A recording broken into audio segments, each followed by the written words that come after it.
Students, welcome to the world of economics. Today our topic is GDP and welfare.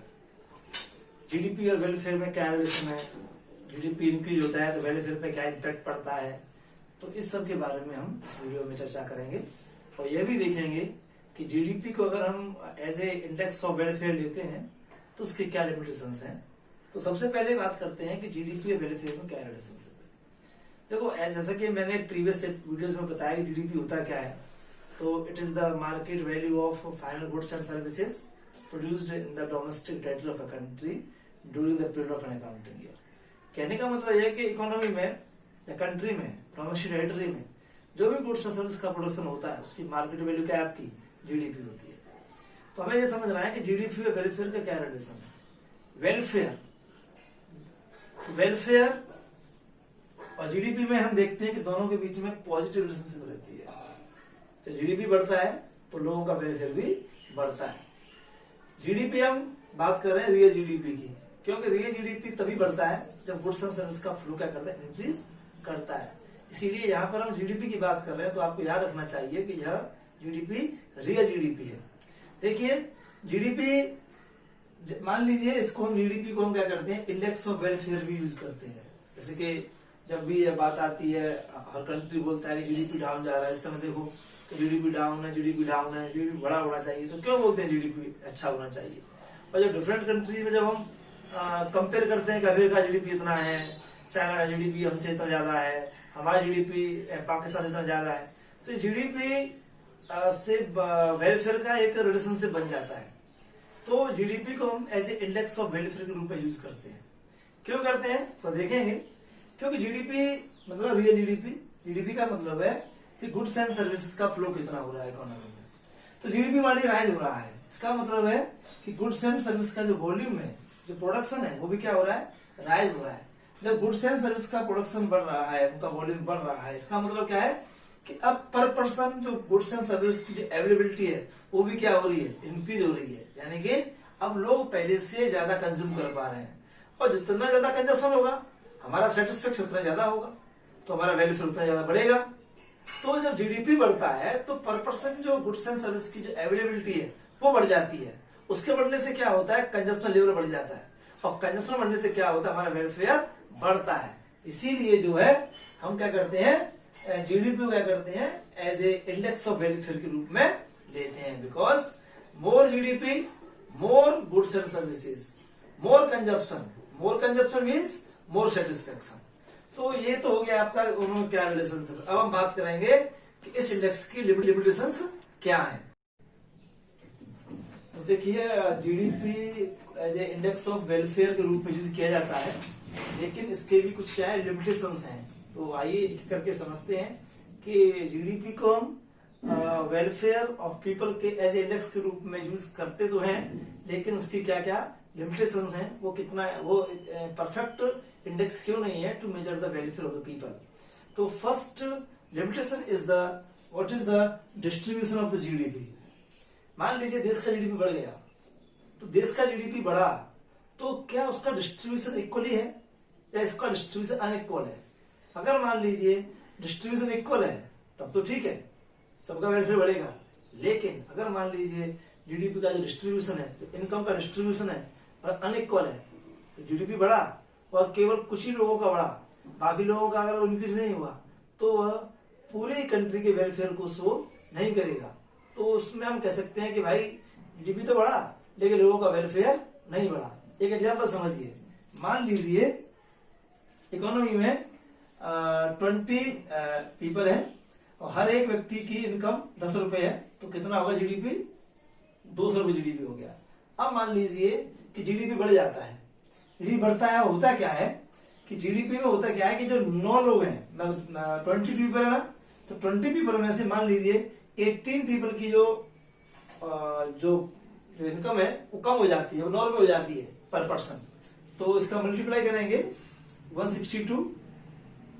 अगर 2 लोग हैं उनका GDP बढ़ जाता है, वो 2 लोगों का बढ़ जाता है, मान लीजिए 20 रुपए उनकी इनकम बढ़ जाती है, 20 रुपए हो जाती है, तो कितना हो गया ये 40 रुपीज। तो दोनों सम कर दीजिए, कितना आ गया 202। अब देखिए आप क्या बोलेंगे कि भाई जीडीपी बढ़ गया, पहले कितना था 200, अब कितना हो गया 202। तो क्या होना चाहिए, आप बोलेंगे कि वेलफेयर बढ़ गया, लेकिन देखा जाए तो क्या हुआ, ये जो 9 लोग हैं 90% लोगों का तो वेलफेयर बढ़ा ही नहीं, उल्टा कम हो गया उनका। ओके, क्योंकि पहले 20 था उनका इनकम, अब कितना हो गया 80 रुपए इनकम हो गया। इसका मतलब है उनका वेलफेयर क्या हुआ, डिक्रीज हुआ। लेकिन 2 लोगों को क्या हुआ, वेलफेयर बहुत ज्यादा बढ़ गया, जस्ट 100% बढ़ गया। तो इसलिए बोल सकते हैं कि जीडीपी का जब हम वेलफेयर इंडेक्स के रूप में यूज करते हैं तो देखना पड़ता है क्या उसका डिस्ट्रीब्यूशन इक्वल है या उसका डिस्ट्रीब्यूशन अनइक्वल है। अगर डिस्ट्रीब्यूशन इक्वल है तो ठीक है, GDP can be taken as a index of the welfare of the people. If the distribution of GDP is unequal, then we can say it cannot be used as a welfare of the index. So ये सबसे बड़ी limitation है इसकी, हमें देखना पड़ेगा कि GDP जो इंक्रीज हुआ है उसका डिस्ट्रीब्यूशन इक्वली है या अनइक्वली है। अनइक्वल है तब इसको हमें as a welfare of people index के रूप में लेना थोड़ा सा मुश्किल होता है। दूसरा आता है कंपोजिशन ऑफ जीडीपी। देखो GDP actually goods and service का मार्केट वैल्यू है। अब गुड्स एंड सर्विस में इंक्रीज हो गया, फ्लो बढ़ गया, तो हमें देखना पड़ेगा कि किस टाइप की गुड्स एंड सर्विस का फ्लो बढ़ा है। क्या वो वॉर टाइम गुड है या पीस टाइम गुड है? वॉर टाइम गुड्स या बोल सकते हैं हम पीस टाइम गुड है। ओके, या जो हार्मफुल गुड है जैसे हार्मफुल टोबैको प्रोडक्ट हो गए, वाइन हो गया, अल्कोहल हो गया, तो ड्रग्स हो गया, इनका प्रोडक्शन बढ़ा है कि जो पीसफुल गुड्स हैं, जो कंज्यूमर गुड्स हैं जैसे कि फ्रिज, एसी ना, कलर टीवी, एलईडी ना, और फूड ग्रेन्स, तो इन सब का प्रोडक्शन बढ़ा है। कार का प्रोडक्शन बढ़ा है या टैंक का प्रोडक्शन बढ़ा है, या मतलब बुलेट्स का प्रोडक्शन बढ़ा है, राइफल का ना, वेपन्स का जो प्रोडक्शन बढ़ा है। तो देखना पड़ेगा कि किस तरह के गुड्स एंड सर्विस के फ्लो में इंक्रीज होने से जीडीपी इंक्रीज हुआ है। अगर मान लीजिए केवल वॉर टाइम गुड्स का प्रोडक्शन बढ़ा है तो हम बोलेंगे कि लोगों का वेलफेयर, डायरेक्टली लोगों का वेलफेयर इंक्रीज नहीं हुआ, इनडायरेक्टली होता है। पीस आती है कंट्री में, बॉर्डर सिक्योर रहते हैं, उससे इनडायरेक्टली होते हैं, लेकिन डायरेक्टली लोगों का बेनिफिट इंक्रीज नहीं होता, वेलफेयर इंक्रीज नहीं होता। लेकिन अगर पीसफुल गुड्स का प्रोडक्शन बढ़ता है तब क्या कहेंगे कि लोगों हमें जीडीपी लोगों का बढ़ा, इसका मतलब लोगों का वेलफेयर इंक्रीज हुआ। तो कहने का मतलब यह है कि हमें देखना पड़ेगा कि जीडीपी का कंपोजिशन क्या है। अगर कंपोजिशन में पीस टाइम गुड्स है, ओके, पीस टाइम गुड्स है, तो क्या मानेंगे, तो लोगों का वेलफेयर बढ़ेगा। लेकिन अगर मान लीजिए वार टाइम गुड्स है तो डायरेक्ट उनका वेलफेयर इंक्रीज नहीं होगा, ये भी देखना पड़ेगा, ये भी लिमिटेशंस हैं। थर्ड है नॉन मॉनेटरी एक्सचेंज। देखिए जीडीपी में क्या लेते हैं हम, मार्केट वैल्यू लेते हैं गुड्स एंड सर्विसेज का, लेकिन बहुत सी ऐसी गुड्स सर्विसेज हैं, ऐसी गुड्स हैं जो मार्केट तक पहुंचती नहीं है, उनको मार्केट वैल्यू उनका एवेल्यूएट नहीं किया जाता। जैसे कि आपकी मदर घर में काम करती है, डोमेस्टिक वर्क करती है लेडीज, लेकिन उनके जो सैलरी है उनको कुछ मिलता नहीं है बदले में, तो उनकी जो वर्क के बदले में जो उनको पैसा मिलना चाहिए वो मिलता नहीं है, तो उसको हम जीडीपी में काउंट नहीं करते हैं। लेकिन उनके द्वारा जो वर्क किया गया उससे क्या होता है, हमारा वेलफेयर इंक्रीज होता है, क्योंकि वो भी सर्विस प्रोवाइड कर रही हैं, वो काम करती हैं, उनसे वेलफेयर इंक्रीज होना चाहिए। लेकिन वेलफेयर तो बढ़ता है, लेकिन उसको जीडीपी में काउंट नहीं करते हैं। ऐसे ही मान लीजिए कोई टीचर है, वो अपने बच्चों को पढ़ाता है, तो उसको पैसे, उसकी जो मनी उसको मिलता नहीं है या वो पैसा नहीं लेता है, तो जीडीपी में काउंट नहीं होता है, लेकिन उससे वेलफेयर तो इंक्रीज होता है। या ऐसे इंडिया में बहुत सारे नॉन मॉनेटरी एक्सचेंज होते हैं, यहाँ पर गुड्स में क्या होता है, एक्सचेंज होता है, उसको बोलते हैं बार्टर सिस्टम। तो आज भी कंट्री में ऐसे बहुत से जो डेवलपिंग कंट्री है, या इंडिया में जो दूर दूर के रीजन हैं, जो फार अवे रीजन हैं, वहां आज भी क्या होता है कि नॉन मॉनेटरी एक्सचेंज होता है, बार्टर सिस्टम चालू है। तो ऐसे में क्या होता है कि हम उसको जीडीपी में काउंट नहीं करते, लेकिन एक्चुअली वो गुड्स सर्विस का प्रोडक्शन हो ही रहा है। तो ऐसे में क्या होता है, हमारे जीडीपी का अंडर एस्टिमेशन हो जाता है। तो अंडर एस्टिमेशन होता है, तो इसलिए हम बोल सकते हैं कि ये भी एक उसकी क्या है, लिमिटेशन है, taking as a index of welfare of the people. Next आता है, लास्ट पॉइंट है एक्सटर्नलिटीज। ये क्या होते हैं एक्सटर्नलिटीज? देखो, it refers to the benefits और harms a firm or an individual causes to another for which they are not paid or penalized.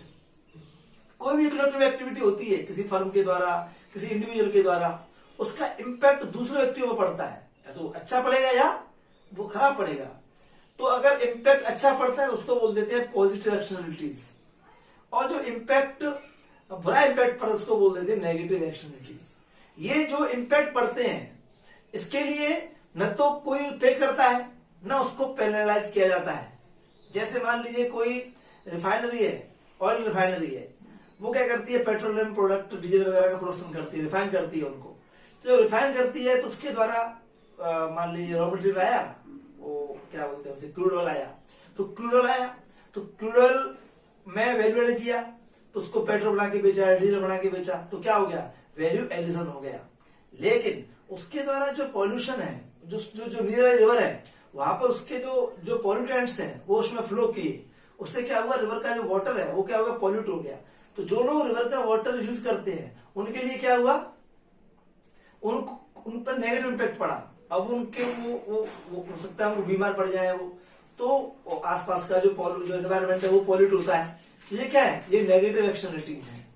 लेकिन हम इसको कंसिडरेशन नहीं करते जीडीपी काउंट करते समय। लेकिन अगर इसको हमें अगर करना पड़े नेगेटिव, अगर उसको हम काउंट करें तो जीडीपी की वैल्यू बहुत कम हो जाएगी, लेकिन उसको हम काउंट नहीं करते। सिमिलरली ऐसी पॉजिटिव के एग्जांपल्स होते हैं, जैसे कि मान लीजिए मेरा पड़ोसी है, उसने बढ़िया गार्डन मेंटेन किया हुआ है, मैं जाता हूँ उसको देखता हूँ, मुझे अच्छा लगता है, मेरा वेलफेयर इंक्रीज होता है, लेकिन मैं अपने पड़ोसी को कोई भी पे नहीं करता। उसी तरह और रिफाइनरी ना वो आसपास रहने वाले लोगों को, जो लोग नेबरहुड में लोग रहते हैं, उनको कुछ भी वो पेनल्टी पे नहीं करती है। तो कहने का मतलब ये है कि इस तरीके से जो एक्सटर्नलिटीज होती हैं इनको हम कंसिडरेशन नहीं करते हैं, इसलिए जीडीपी की वैल्यू कहीं कहीं पर तो ओवर एस्टिमेट हो जाती है, कहीं कहीं पर अंडर एस्टिमेट हो जाती है। तो ये भी एक आपका लिमिटेशंस है। तो आपने देखा कि these are the 4 limitations of GDP as an index of the welfare of the people. तो ये 4 हैं, तो इनको आप अच्छे समझ लेंगे। ये 3 मार्क्स का क्वेश्चन अक्सर एग्जाम में पूछा जाता है।